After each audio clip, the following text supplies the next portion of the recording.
Assalamualaikum warahmatullahi wabarakatuh. Alhamdulillahirabbil alamin wa bihi nasta'inu ala umuri dunya waddin. Sallallahu ala nabiyyina Muhammadin wa ala alihi wa sahbihi ajmain. Amma ba'du. Alhamdulillahirabbil alamin.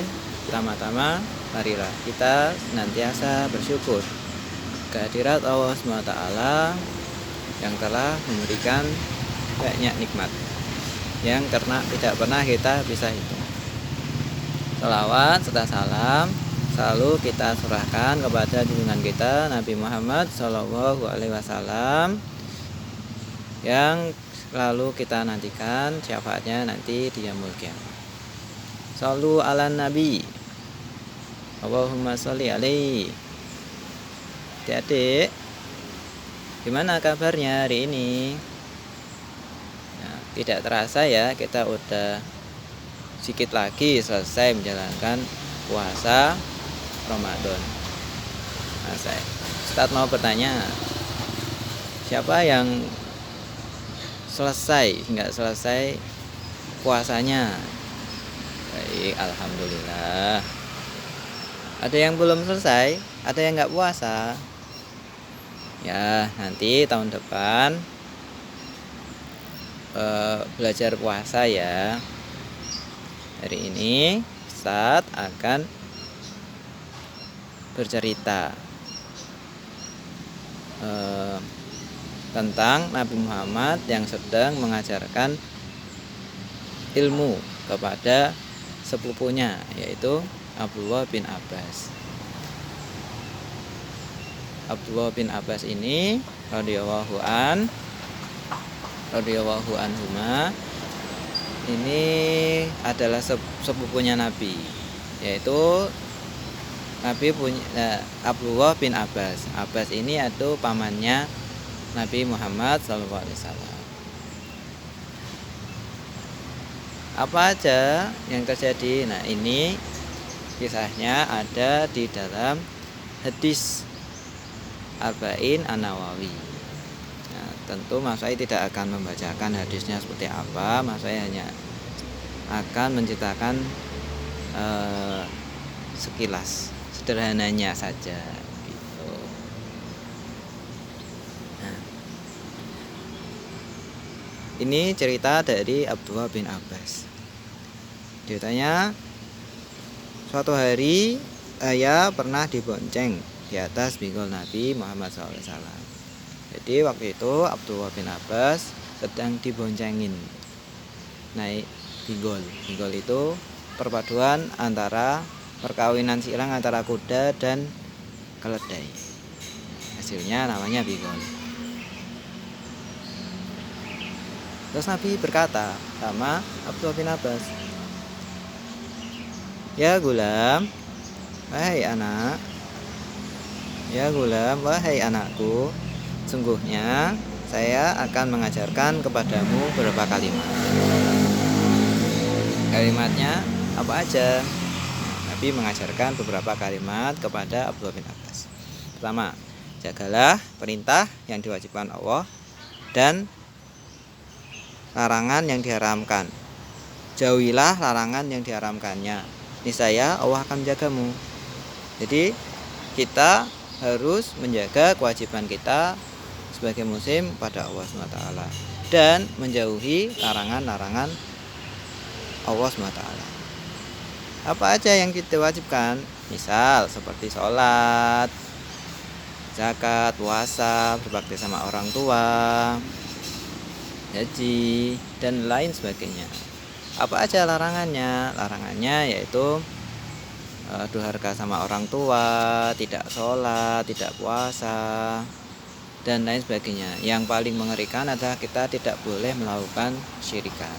Apa hasil ketika kita menjaga kewajiban kita, dan apa hasil dari kita menjauhi larangan yang diharamkan?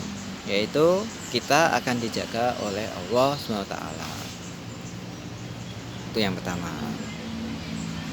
Yang kedua, apabila engkau meminta, maka mohonlah kepada Allah.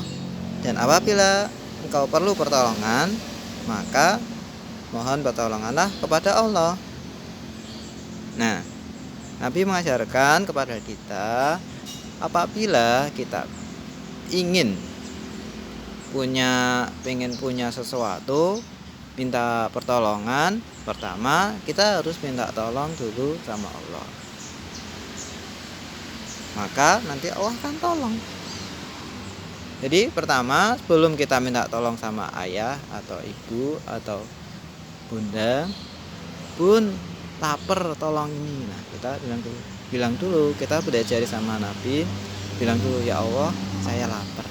Nah setelah itu baru kita bilang sama orang yang kita bisa minta tolong. Itu yang kedua. Yang ketiga gini, dan ketahuilah sungguhnya seluruh makhluk, seandainya seluruh makhluk bergabung, seluruh dunia ini bersatu untuk memberikan manfaat, misalnya memberikan pertolongan sama kita, apabila Allah tidak menghendaki, maka itu tidak bisa memberikan manfaat. Hanya Allah saja yang bisa memberikan manfaat pada kita. Itu yang ketiga.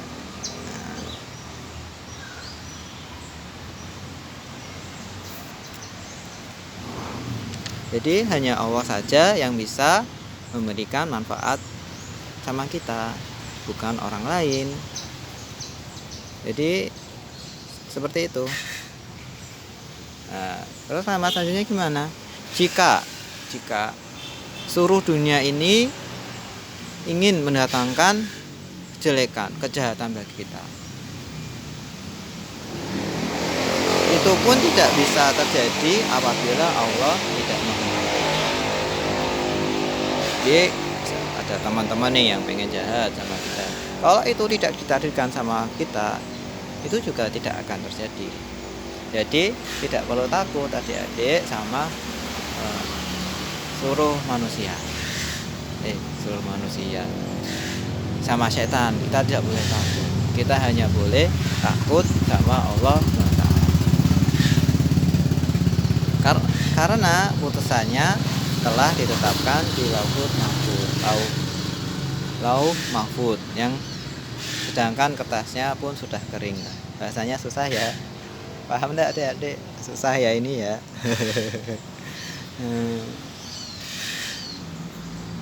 Jadi semua kehidupan kita itu dari awal, dari bayi, dari masih di dalam perut ibu kita sampai nanti kita meninggal, itu semuanya sudah ditakdirkan sama Allah SWT. Nah, itu adik-adik yang diajarkan kepada Nabi, yang diajarkan kepada Abdullah bin Abbas. Apa yang diajarkan sama kita? Pertama, kita harus menjaga kewajiban yang diperintahkan pada Allah. Kedua, kita harus menjauhi larangan-larangannya. Percaya nanti Allah akan menjaga kita. Kita hanya boleh meminta hanya pada Allah, bukan pada orang tua kita. Ya boleh sebenarnya, tapi pertama adalah kita harus meminta langsung ke Allah. Yang kedua, kita tidak boleh takut. Nah, tidak boleh takut kepada siapapun kecuali sama Allah SWT.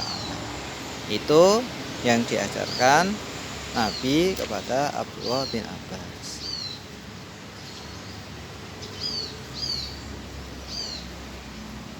Nah, tentu apabila kita menjalankan ini, apa hadiahnya?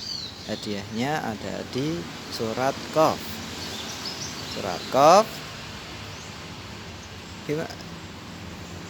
yaitu yang berbunyi, A'udzubillahi minasyaitonirrajim, Bismillahirrahmanirrahim, wa uzlifatil jannatu lil muttaqina ghairu ba'id.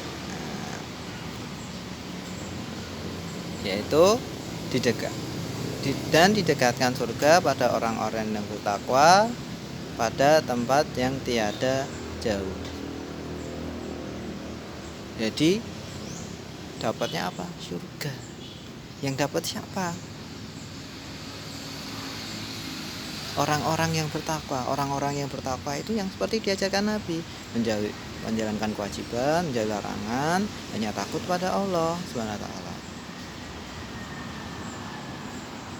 Hadza ma tu'aduna likulli awwabin hafid, yaitu inilah apa yang dijanjikan pada kalian pada setiap hamba yang banyak kembali lagi memelihara apa yang menjadi peraturan Allah. Tuh, persis seperti yang disampaikan Nabi. Man khasyar rahmana bil ghaibi wa jaa biqalbin munib, yaitu orang-orang yang takut pada Allah yang Maha Pemurah dan tidak dapat ditangkap oleh panca indahnya, dan dia datang dengan hati yang benar. Gitu adik-adik, keren ya. Biasanya Ustadz pun sekarang juga masih belajar. Kita semua harus belajar, kita harus giat belajar untuk senantiasa menuntut ilmu. Semoga Allah senantiasa menerima apa yang kita kerjakan, menerima puasa kita, menerima sholat kita, dan seluruh amal kebaikan kita. Dan semoga Allah mengampuni dosa orang tua kita, guru-guru kita, beserta teman-teman kita, keluarga kita, semuanya. Amin ya robbal. Terima kasih. Sekian dari Mas Yufai. Mohon maaf ini cukup panjang ya, hampir 12 menit. Kurang lebihnya Mas Yufai mohon maaf. Terima kasih. Wassalamualaikum warahmatullahi wabarakatuh.